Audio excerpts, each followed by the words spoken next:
அன்பு சகோதர சகோதரிகளே, ஆண்டவராக இயேசு கிறிஸ்துவின் நாமத்தில் என் அன்பின் வாழ்த்துக்கள். நாம் விடுதலையை குறித்து தியானித்துக் கொண்டிருக்கிறோம். தேவன் உங்களை விடுதலையாக்குவார், நம்மை பகைக்கிறவர்கள் கையிலிருந்து நம்மை விடுவிப்பார் என்று நேற்று தினத்தில் நம்ம தியானித்தோம். இன்றைக்கும் இன்னொரு வசனத்தை நான் வாசிக்கிறேன்.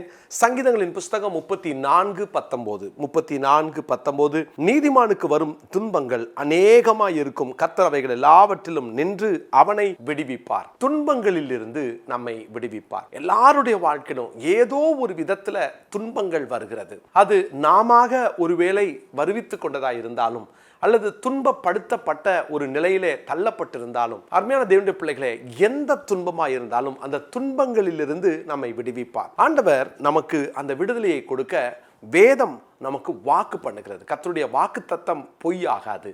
இன்னைக்கும் ஒருவேளை என்ன துன்பத்தோட நீங்க இந்த வார்த்தையை கேட்டுட்டு இருக்கிறீங்களோ, அந்த துன்பத்திலிருந்து கர்த்தர் உங்களை விடுவிப்பார். யார் உங்களை துன்பப்படுத்தினாலும் சரி, ஆண்டவர் உங்களை விடுவிக்க வல்லவரா இருக்கிறார். ஆனால் சங்கீதக்காரன் இந்த துன்பத்தை குறித்து ஒரு சில வசனங்கள்ல அவர் அங்கே சொல்லி இருக்கிறார். நான் அதை உங்களுக்காக வாசிக்கிறேன். 31ஆம் சங்கீதத்தின் 15வது வசனம், என் காலங்களும் அது கரத்தில் இருக்கிறது, என் சத்துருக்களின் கைக்கும் என்னை துன்பப்படுத்துகிறவர்களின் கைக்கும் என்னை தப்புவியும் என்று அவர் ஜெபிக்கிறார். ஆண்டவரே, என்னை துன்பப்படுத்துகிறவர்களின் கைக்கு என்னை தப்புவியும். என்னை துன்பப்படுத்துகிறவர்களின் கைகள், ஒருவேளை கிறிஸ்துவின் நிமித்தம் துன்பங்களை அனுபவித்துக் கொண்டிருக்கலாம், தேவன் தப்புவிப்பார், தேவன் நம்மை விடுவிப்பார். பிரியமானவர்களே, தேவனுடைய வாக்குத்தத்தங்கள் அது ஆம் என்றும் ஆமென் என்றும் இருக்கிறபடினால இன்னைக்கு நாமும் கூட சொல்லுவோம், ஆண்டவரே அந்த துன்பங்களிலிருந்து என்னை விடுதலையாக்கும், என்னை தப்புவியும் என்று சொல்வோம். 138ஆம் சங்கீதத்தின் 7வது வசனத்தை நான் படிக்கிறேன்.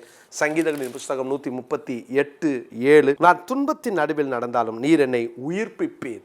பாருங்க, துன்பங்கள் நம்முடைய வாழ்க்கையை கசப்பாக்கி ஒரு சாவுக்கேதுவான ஒரு துன்பத்தை, சாவுக்கேதுவான ஒரு நிலைமையை நமக்குள் ஏற்படுத்தி இனி ஓட பலன் இல்லை, அப்படிப்பட்ட ஒரு துன்பத்தில் சிக்கி கொண்டாலும் கர்த்தருடைய வார்த்தை சொல்லுகிறது, நான் துன்பத்தின் நடுவில் நடந்தாலும் நீர் என்னை உயிர்ப்பிப்பீர், என் சத்துருக்களின் கோபத்துக்கு விரோதமாக உமது கையை நீட்டுவீர், உமது வலது கரம் என்னை ரட்சிக்கும். அவர் நம்மை விடுவிப்பார், நம்மை மீட்பார், நம்மை ரட்சிப்பார், துன்பங்களுக்கு நம்மை தப்புவிப்பார். பிரியமானவர்களே, துன்பங்களிலிருந்து விடுவிக்கிறவர். ஆனால் நாம் செய்ய வேண்டிய ஒரு சில காரியங்கள் உண்டு. அதை தான் நான் உங்களோடு கூட பகிர விரும்புகிறேன். 3 காரியங்களை சொல்ல விரும்புகிறேன். முதலாவது, சங்கீதம் 7:1, என் தேவனாகிய கர்த்தாவே உம்மை நம்பி இருக்கிறேன், என்னை துன்பப்படுத்துகிறவர்கள் எல்லாருக்கும் என்னை விலக்கி ரட்சியும். துன்பத்திலிருந்து அவர் விடுவிக்க விரும்புகிறார். ஆனால் அவர் கொடுக்கிற ஒரு முதல் ஆலோசனை என்னவென்றால், துன்பத்திலும் நாம் தேவனை நம்பி இருப்போம், துன்பத்திலும் கர்த்தரை நம்பி இருப்போம். பிரியமானவர்களே, துன்பம் வந்த உடனே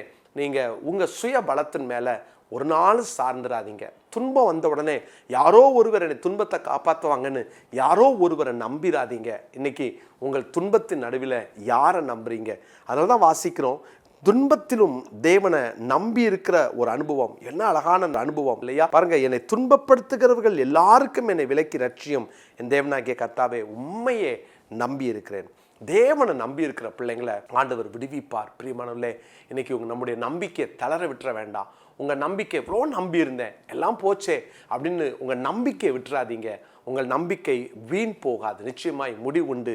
ஆனால் துன்பப்படுத்துவருடைய கைக்கு தேவன் நம்மை விடுவிக்க வேண்டும் என்றால் முதலாவது கர்த்தரை நம்பி இருக்க வேண்டும். இரண்டாவதாக சங்கீதம் 25:18 வாசிக்கிறேன். சங்கீதம் 25:18, என் துன்பத்தையும் என் வருத்தத்தையும் பார்த்து என் பாவங்களை எல்லாம் மன்னித்தருளும். பாருங்க, நம்முடைய பாவங்களிலிருந்து நம்மை ஆண்டவர் மீட்டெடுக்க, மன்னிக்க நாம் ஜெபிக்க வேண்டும். பாருங்க, இந்த வசனத்தில் எப்படியா வாசிக்கிறோம், என் பாவங்களை எல்லாம் மன்னித்தரலும். அருமையான தேவனுடைய பிள்ளைகளே, நம்ம துன்பப்படுகிற நேரங்களில் நம்ம சுய நீதியை ஒரு நாள் கொண்டு வந்துடக்கூடாது. நான் என்னெல்லாம் செஞ்சேன் தெரியுமா, அப்படியே எனக்கு துன்பம் வந்துச்சு அப்படின்னு சொல்வதற்கு பதில், இன்னும் தேவன் நம்முடைய பாவங்களை மன்னிக்கணும், ஆண்டவரே என்னை பரிசுத்தம் ஆக்குங்க, என்னை கழுவி சுத்திகரிங்கன்னு இங்கே சங்கீதக்காரன் சொல்வது போல நம்முடைய பாவங்களை எல்லாம் அவரிடத்திலே அறிக்கையிட்டு நாம் ஜெபிக்க பழகுவோம். நீங்கள் துன்பத்தின் நடுவில் கடந்து போகலாம், ஆனாலும் பாவத்தை அறிக்கை பண்ணி ஆண்டவருடைய சமூகத்தில் இன்னும் பரிசுத்தமாகி கொள்ளுங்கள். நான் இந்த துன்பத்தின் வழியாக கடந்து போகிறேன், ஒருவேளை என் வாழ்க்கையில் தேவனை துக்கப்படுத்துகிற ஏதாவது எனக்குள்ள இருந்துச்சா, தேவனை நான் துன்பப்படுத்தி இருக்கிறேன்னா, பாருங்க, அப்போஸ்தலனாகிய பவுல் சவுலாக தமஸ்கு வீதியில் போகும்போது கர்த்தர் சந்தித்த உடனே பாருங்க, ஆண்டவரை பார்த்து அவன் கேட்குறான், ஆண்டவரே நீர் யார்? ஆண்டவர் என்ன தெரியுமா சொன்னாரு? நீ துன்பப்படுத்துகிற இயேசு நானே, என்னை நீ துன்பப்படுத்துற அப்படின்னு சொன்னாரு. அருமையான கர்த்தருடைய பிள்ளைகளே, தேவனை துன்பப்படுத்துகிற ஒரு அனுபவம் நம்மகிட்ட இருந்துச்சுன்னா மன்னிப்பு கேட்போம். பாவங்களிலிருந்து ஆண்டவரே என்னை மீட்டடும், என்னை ரட்சியும், என் பாவத்தை மன்னியும் சொல்லி கேட்போம். முதலாவது சொன்னேன், நம்முடைய துன்பத்திலிருந்து விடுவிக்கப்படணும்னா கர்த்தரை நம்பணும். இரண்டாவது, கர்த்தருடைய சமூகத்தில் பாவ மன்னிப்பை பெற்றுக்கொள்ளணும். மூன்றாவதாக, சங்கீதங்களின் புஸ்தகம் 119வது சங்கீதத்தில் 86வது வசனத்தை நான் படிக்கிறேன். 119வது சங்கீதம் 86வது வசனம். உம்முடைய கற்பனைகளை எல்லாம் உண்மையாய் இருக்கிறது, அநியாயமாய் என்னை துன்பப்படுத்துகிறார்கள், நீர் எனக்கு சகாயம் பண்ணும். நீர் எனக்கு சகாயம் பண்ணும். Help me Lord. ஆண்டவரே எனக்கு உங்க சகாயம் தேவை அப்படின்னு அப்பவும் கர்த்தரை தான் அவர் நோக்கி கூப்பிடுகிறார். இதுதான் நல்ல அனுபவம். பிரியமானவர்களே, நம்முடைய வாழ்க்கையில் வருகிற எந்த துன்பத்துக்காகவும் நம்ம தேவ சமூகத்தில் ஜெபிக்க வேண்டும். நீங்கள் ஜெபம் பண்ணுங்களேன், ஆண்டவரே என்னை துன்பப்படுத்துகிறாங்க, ஆண்டவரே காரணம் இல்லாமல் என்னை துன்பப்படுத்துகிறாங்க, ஆண்டவரே இந்த குறிப்பிட்ட காரியம் என்னை துன்பப்படுத்துகிறது, என் மனதை ரொம்ப வேதனைப்படுத்துகிறது. நீங்கள் ஜெபம் பண்ணுங்க.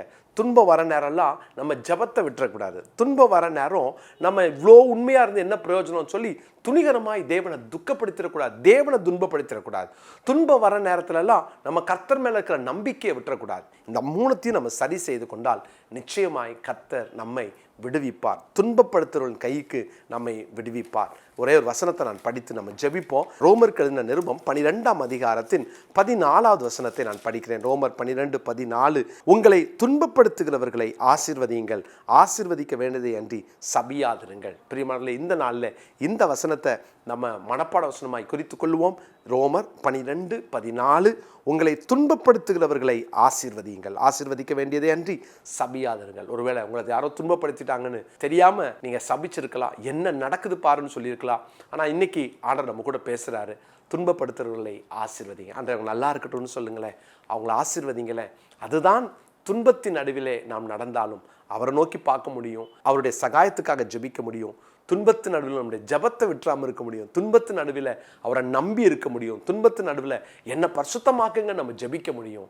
அப்படின்னா நாம் துன்பப்படுத்துறவர்களுக்காக நன்மை செய்யணும், ஜெபிக்கணும், துன்பப்படுத்துறவர்களை ஆசீர்வதிக்கணும். பிரியமானவர்களே, இந்த நாளில் இந்த வசனத்தை மனப்பாடம் பண்ணிக்கொள்வோம். அப்படியே நம்முடைய வாழ்க்கையில் வாழ்வதற்கு பிரயாசப்படுவோம். ஜெபம் பண்ணலாமா? பரிசுத்தமுள்ள எங்கள் தகப்பனே, நாங்கள் அநேக துன்பங்களின் வழியாய் கடந்து சென்றாலும் நீர் எங்களை கை தூக்கி எடுக்கிறீர், எங்களை விடுவிக்கிறீர்.